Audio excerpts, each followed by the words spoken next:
মৰমৰ ছাত্ৰ-ছাত্ৰী, আজি তোমালোকৰ টিচাৰ্ছ নেচাৰৰ এক্টিভিটি 2ৰ প্ৰশ্নসমূহৰ বিষয়ে আলোচনা কৰোঁ হা। Give subject to these predicates. Give subjects, ছাবজেক্টসমূহ দিয়া হ'ল, অন্তৰ্ভুক্তি কৰা, লিখা টু ডেইজ প্ৰেডিকেটছ। এই প্ৰেডিকেটছবোৰৰ, ডেইজ মানে এইবোৰ, প্ৰেডিকেটছ বিধেয়বোৰৰ কি কৰা, ছাবজেক্ট দিয়া। এতিয়া চোৱা, ছাবজেক্ট মানে হৈছে কি হ'ল, কৰ্তা, যি কৰে, যাৰ বিষয়ে বৰ্ণনা কৰা হয়। এতিয়া চোৱা, 1 নম্বৰটো চোৱা, প্ৰেডিকেট দিয়া আছে। প্ৰেডিকেট মানে কি, বৰ্ণনাটো দিয়া আছে, ইজ ইন দ্য গাৰ্ডেন, অৰ্থাৎ ফুলনিৰ, অৰ্থাৎ বাৰীৰ ভিতৰত আছে। কোনে আছে, কেনেকৈ লিখিম, কোনে আছে বাৰীৰ ভিতৰত। এতিয়া চোৱা, আমি ইয়াত যিকোনো এটা লিখিব পাৰোঁ, হি লিখিব পাৰোঁ, ছাবজেক্ট মোহন লিখিব পাৰোঁ, ৰীণা লিখিব পাৰোঁ, যিকোনো এটা নাম লিখা। মই ইয়াত লিখি দিম ৰীণা, মুখত ৰীণা আহি গ'ল, ৰীণা হ'ল, ৰীণা, ছাবজেক্ট লিখি দিলোঁ, is in the garden. The ফাৰ্মাৰো লিখিব পাৰা, দ্য ফাৰ্মাৰ হ'ল, ইজ ইন দ্য গাৰ্ডেন, অৰ্থাৎ কি কৰে, ফাৰ্মাৰ মানে কি, খেতিয়কজন কি আছে, গাৰ্ডেনৰ ভিতৰত আছে। বা কাল্টিভেটৰো লিখিব পাৰা, কাল্টিভেটৰ মানে কৃষক। ঠিক আছে, নেক্সটটো চোৱা, অপেন দ্য ডোৰ।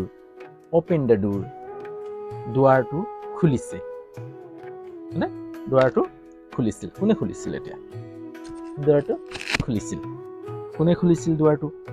তেতিয়া মই লিখিব পাৰোঁ, হি লিখিব পাৰোঁ, হি লিখি দিলোঁ, তেওঁ হ'ল, অপেন, দুৱাৰটো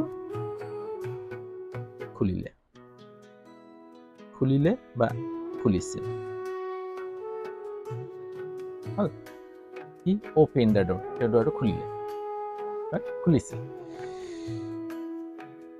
3 নম্বৰ চোৱা, 3 নম্বৰটো কি হ'ব পাৰে, he is very happy today.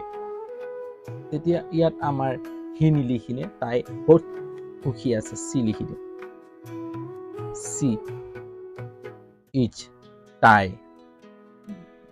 Very happy today. Subject মানে যিমানবোৰ নাম বুজোৱা শব্দ চব ছাবজেক্ট, প্ৰনাউনবোৰ ছাবজেক্ট বহাব পাৰা হ'ল, তেনেকুৱা হ'ব ছাবজেক্ট হয়। এতিয়া চোৱা, 4 নম্বৰটো চোৱা, ব'ৰ্ড এ নিউ কাৰ, অৰ্থাৎ য়েষ্টাৰডে, কালি এটা নতুন গাড়ী কিনিছিল, অৰ্থাৎ কালি এটা নতুন গাড়ী কিনিলে। তেতিয়া মানে কি হ'ব, কালি কিনিলে ন, ঘটনাটো ঘটি গ'ল, কোনে কিনিলে, এইটোতো সৰু মানুহে কিনিব নোৱাৰিলে, আমি লিখি দিম মিষ্টাৰ, মিষ্টাৰ হাজৰিকা লিখি দিব পাৰা, মিষ্টাৰ বৰুৱা লিখি দিম, BORUAS, মিষ্টাৰ বৰুৱা হ'ল, মিষ্টাৰ বৰুৱাই লিখিম, বৌট, ডাঙৰ মানুহে কিনিব, তুমিতো কিনিব নোৱাৰা, অৰ্থাৎ মিষ্টাৰ বৰুৱা এজন সম্ভ্ৰান্ত মানুহ, তেওঁ কিনিছে কাৰ, য়েছ, কাৰ, য়েষ্টাৰডে হ'ল, মিষ্টাৰ বৰুৱাই এটা নতুন গাড়ী কিনিলে, কালি এটা নতুন গাড়ী কিনিলে। এতিয়া ইজ ইন গুৱাহাটী, কোন গুৱাহাটীত, গুৱাহাটীত, কোন গুৱাহাটীত আছে হ'ল, তো মই লিখি দিম, ধৰা তোমাৰ নামো লিখিব পাৰা, মই ইয়াত লিখি দিম মোহন, মোহন ইজ ইন গুৱাহাটী, গুৱাহাটী হ'লে কেপিটেল লেটাৰ লিখিবা দেই, এটা বিখ্যাত ঠাইৰ নাম অসমৰ, গুৱাহাটী।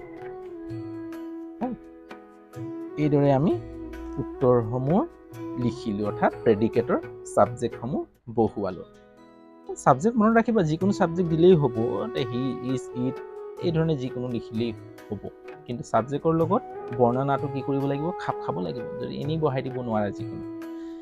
গতিকে আজিলৈ হ'ব, যদি চেনেলটোত তোমালোকে চাই আছা তেতিয়াহ'লে যদি ভাল পাইছা লাইক এটা কৰি দিবা আৰু চেনেলটো যদি নতুন তেতিয়াহ'লে ছাবস্ক্ৰাইব কৰি ল'বা বেল আইকনটো টিপি দিবা যাতে সময়মতে নটিফিকেশ্যনসমূহ পাই থাকা বন্ধুসকললৈ শ্বেয়াৰ কৰি দিবা তোমালোকৰ যদি মৰম চেনেহ এইদৰে যদি পাই থাকোঁ তেতিয়াহ'লে মই নতুন নতুন তোমালোকৰ ভিডিঅ'সমূহ লৈ তোমালোকৰ ওচৰত উপস্থিত হ'মহি তাৰে আশাৰে আজিলৈ ইয়াতে এৰো বাই